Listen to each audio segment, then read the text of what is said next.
तुम जावा के बिगिनर हो और जावा तुम्हें अभी बहुत स्कैरी लैंग्वेज लग रही है, क्योंकि सिंटैक्स एरर और लॉजिकल एरर्स इतने सारे आते हैं, इसलिए जावा थोड़ी हार्ड लगती है स्टार्टिंग में। पर ट्रस्ट मी, जावा तुम्हें बाद में one of the easiest language लगेगी, क्योंकि जावा बहुत फ्लुएंट हो जाती है बाद में। तो हम इस वीडियो में देखेंगे जावा की ऐसी 5 मिस्टेक्स जो हर बिगिनर करता है, और उसका सोल्यूशन भी मिलेगा। तो ये वीडियो एंड तक देखना अगर तुम्हें ऐसी कुछ मिस्टेक्स आ रही है। तो पहली मिस्टेक है सिंटैक्स को इग्नोर करना। अब कुछ लोग क्या होता है, फर्स्ट ईयर में पाइथन सीख के आ रहे होते हैं, तो उन्हें सेमीकोलन की आदत नहीं होती, पर जावा में सेमीकोलन इज इम्पॉर्टेंट, तो सेमीकोलन पे ध्यान दो। और क्या होता है, हम जब प्रिंट करते हैं जावा में कुछ चीज़, तो system dot out dot print syntax है। अब उसका एस कैपिटल ना भी करो तो भी एरर आ सकता है। तो ऐसी छोटी छोटी चीज़ों पे अगर तुम डिटेल्स पे ध्यान दोगे जब तुम सिंटैक्स सीख रहे हो, तो तुम्हारा एरर आने का चांस, सिंटैक्टिकल एरर आने का चांस तो कम हो जाएगा। Now second mistake. दूसरी मिस्टेक्स है वेरिएबल को इनिशियलाइज ना करना। अब क्या होता है कि वेरिएबल इनिशियलाइज करना जावा में बहुत इंपॉर्टेंट होता है। फॉर एग्जाम्पल, अगर तुम इंट एक्स ये वेरिएबल लेते हो, तो इंट एक्स को इंट एक्स इक्वल्स टू 0 से स्टार्ट करो। स्टार्ट करना इज इम्पॉर्टेंट। जब तुम स्टार्ट करोगे उस वेरिएबल को, तो वो एरर सॉल्व हो जाएगा।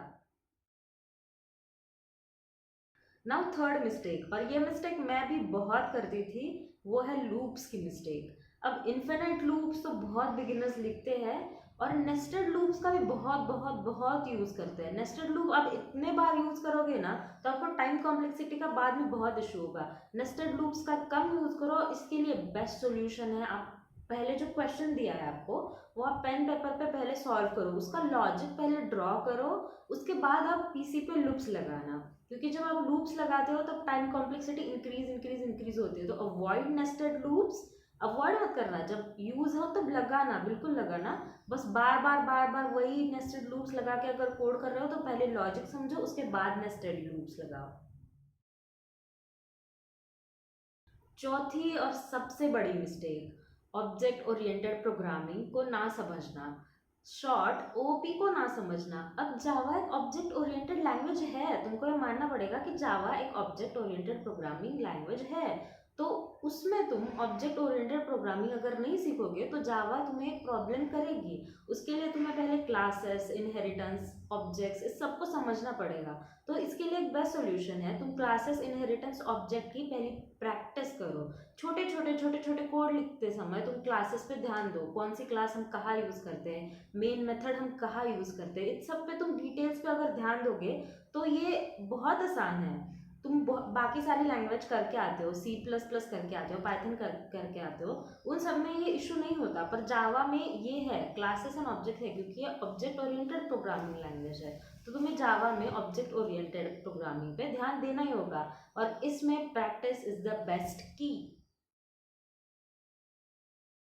और फिफ्थ मिस्टेक, अब इसको मिस्टेक कम और टिप ज़्यादा बोलेंगे, क्योंकि फिफ्थ है कि तुम डीबगिंग टूल्स का यूज़ नहीं करते हो। डीबगिंग टूल्स है जो कि तुम्हारे कोड में एरर्स खुद ही ढूंढती है, तुम्हें एक एक लाइन नहीं ढूंढनी पड़ेगी। इंटेलिजे और इक्लिप्स जैसी जो टूल्स है उसका यूज़ करो, तुम्हारा टाइम बहुत ज़्यादा सेव हो जाएगा। तो ये थी टॉप 5 मिस्टेक्स जो जावा में हर बिगिनर को आती है। अगर तुम्हें ये वीडियो हेल्पफुल लगा तो वीडियो को लाइक करना, चैनल को सब्सक्राइब ज़रूर करना, और कमेंट सेक्शन में ज़रूर बताओ कि तुम्हें कौन सी मिस्टेक आई थी और तुमने उसे कैसे सॉल्व किया। बाय बाय, मिलते हैं नेक्स्ट वीडियो में।